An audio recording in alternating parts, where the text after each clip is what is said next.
Welcome to Happy Tummy with Annalie.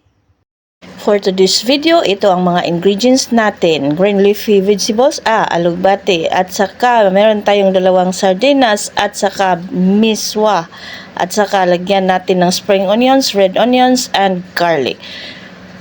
Hello mga ka-Happy Tummy! For today's video, magluluto tayo ng sardinas with miswa. So, heto na siya. Instead of udong, gagamit tayo ng miswa mga ka-Happy Tummy. Isang pack, ubusin natin yan. Saka ito, ihalo natin. So, ito na. Mag-start na tayo. So, painitin lang ang kawali. Maglagay tayo ng kunting cooking oil. Siyempre, cooking oil talaga. Alangan naman. So, pag mainit na ang oil, i-add na natin yung painitin lang konti. Saglit. Painitin saglit.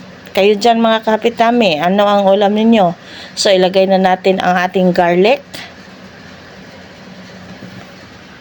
at ang ating red onions. So, as usual, okay-okayin. Halo-halo natin yan mga ka-Happy Tummy. Hintayin nating maging maamoy na natin ang bango ng ating mga garlic at onions. Okay-okayan lang, okay-okayan. Masarap to mga ka-Happy Tummy at low budget lang din. Sa amin, isa rin to sa mga paborito naming ulam. So naaamoy ko na ang mga ka-Happy Tummy. Okay-okayan pa natin ng konti. Okay-okayan hanggang sa sobrang bango na yung mga garlic at onions natin mga ka-Happy Tummy. So, easy lang tong lutuin mga ka-Happy Tummy. Sobrang dali lang. I-add na natin ating mga sardinas. Igisa natin to. So, ayan na. Okay-okayin na natin ang ating mga sardinas, mga ka-Happy Tummy. So, since may lasa na ang sardinas, wag nang masyadong maglagay ng maraming asin, mga ka-Happy Tummy, ha? Para hindi siya, maging sobrang maalat.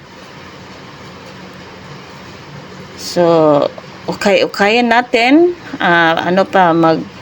Igisa pa natin siya. Kaon mo mga ka-Happy Tummy? Makaka-happy to ng tummy natin. Sobrang sarap nito mga ka-Happy Tummy. So yun na, naglagay na tayo ng asin. At saka konting chik. Ay, nakita nyo ang aking chik. Konti lang mga ka-Happy Tummy para lang may panlasa tayo sa ating ulam.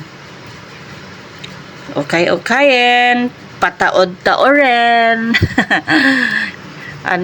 Saglit, hintayin natin saglit na maging malasa yung ating sardinas. So naglagay tayo ng tubig mga ka-Happy Tummy, nag-add na tayo ng tubig para may sabaw-sabaw naman tayo. So ginamit ko yung lata para yung mga tira-tirang sauce ng ating sardinas ma-add siya sa ating sabaw. So depende na lang sa inyo yung lasa mga ka-Happy Tummy. Kung sa tingin nyo you need to add more salt, then you can add. So kayo na lang bala. So ngayon mga ka-Happy Tummy, mag-add na tayo sa ating miswa. Ito na mga miswa natin. So, pwede rin yung udong mga ka-Happy Tummy. Sa ngayon kasi, ito yung nabili namin sa tindahan, miswa. So, instead of udong, miswa ginamit natin. Pero, masarap din to. Same with udong lang. Ito na siya mga ka-Happy Tummy, ang ating miswa. Wow! Ubusin natin ng isang pack mga ka-Happy Tummy. Kasi ito ang ulam na niluto ko mga ka-Happy Tummy. For lunch and dinner na namin to. Kaya inubos ko yung isang pack ng miswa. Okay. Okay. So, tikman nyo lang mga kahapitami kung ano ang kulang sa timpla. So, kayo na bahala kung paano nyo pasarapin ng inyong miswa o sardinas with miswa. So, ito na siya mga kahapitami. Luto na siya. Ready na kayo?